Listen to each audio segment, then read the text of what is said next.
I once had a hospice patient who was not a Christian, and he said to me, I made so much money. He lived at the foot of Superstition Mountains out there. I mean, he was like, his backyard was literally a mountain, you know? It was beautiful. He says, I made so much money, I could build this beautiful house at the bottom of the mountains.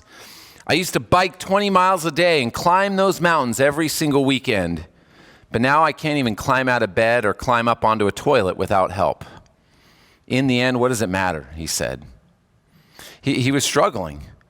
He was struggling because all of his life he found his value in his money, his possessions, his prestige, his position, his power, and his health and his accomplishments.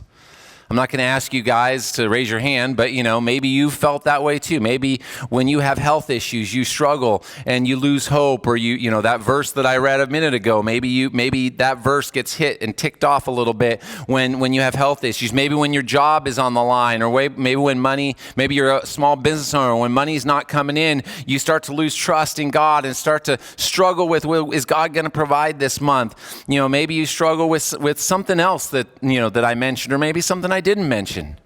But we all struggle with this. We all wrestle with this at some level in our lives. But we've all heard it said, you never see a U-Haul following a hearse after a funeral, do you? No. We can't take our stuff with us.